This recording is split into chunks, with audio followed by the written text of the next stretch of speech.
P226 project. This is an 80%, and you might be thinking to yourself, where the heck did he get that? I apologize, at the time of this filming, these aren't available anymore, sadly.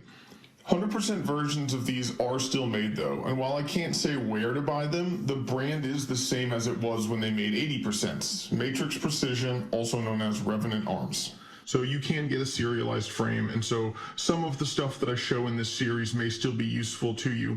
The other reason why I decided to go ahead and film this project, despite the fact that you can't get these 80% anymore, is because maybe one day you will be able to get them again. Maybe we'll finally get some of that freedom back, and these will become available. So this will be ready and waiting for people to learn from if that ever happens. Don't forget that liking and subscribing invites good karma. Let's talk about what we're working with here. So obviously I have my 80% frame, but the other parts, and I've got all of the parts, I'm just showing some of the bigger ones here, but I have everything. I got these from one of those gunbuster places. So basically you get everything, or you're usually getting everything from a gun that they have decommissioned, except for the actual gun, which in the P226's case is the frame.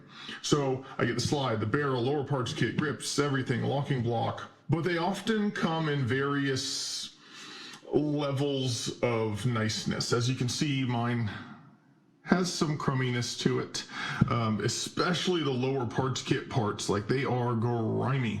Whoever's gun this was before it got destroyed didn't keep super great care of it, but you get them at a pretty decent price. And since I'm obviously going to be doing my standard high customization fun, it doesn't really matter to me that they came grimy. I can Cerakote things, I can fix them up and make them nice and fancy. I do want to talk about a couple specific things about the classic P series guns though. So there are three-ish styles of slide that you will come across. This is my favorite style. It is milled out of a solid piece of steel. It does not have the California required loaded chamber indicator. So that obviously kind of hints at what the other two styles are. You have a style that has the loaded chamber indicator, and it is usually a solid milled steel slide.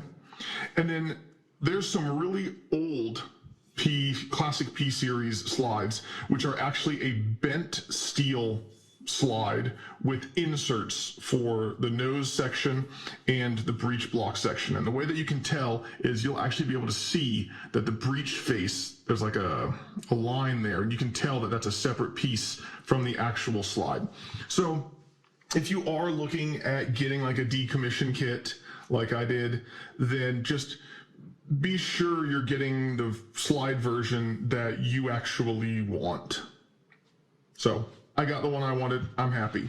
Side note, there's nothing wrong with the other ones. It's just I have a preference to solid slides because I might do some lightning cuts, so I really wanted that. And then the loaded chamber indicator is not required in my state, so why would I add extra moving bits?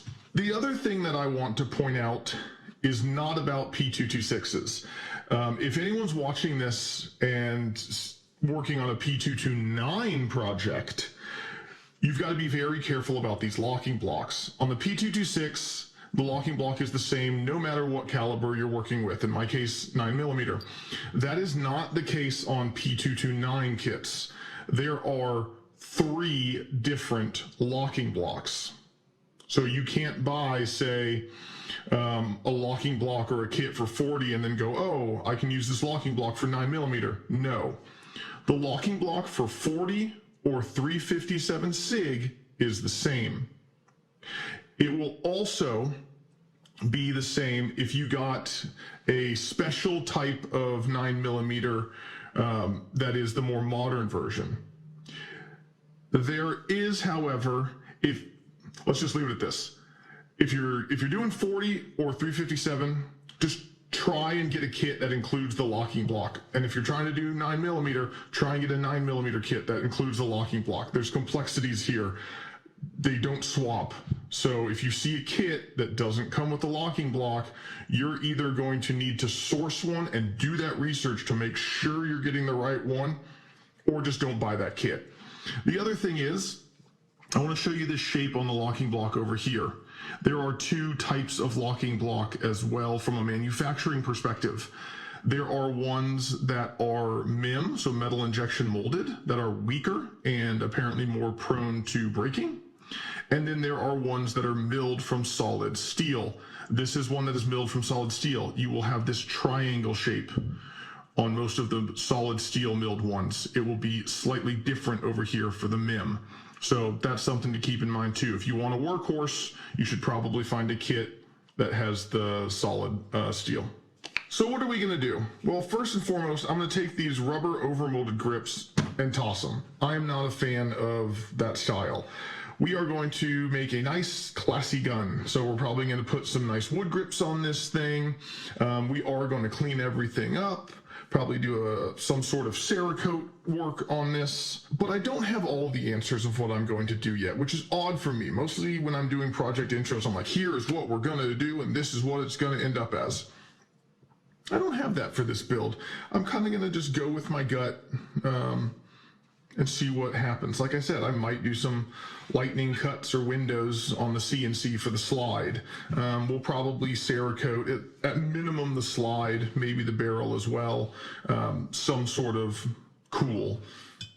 This is an anodized lower, so maybe I won't Cerakote that, but either way, there will be fun stuff going on, so enjoy the ride, wherever it leads us.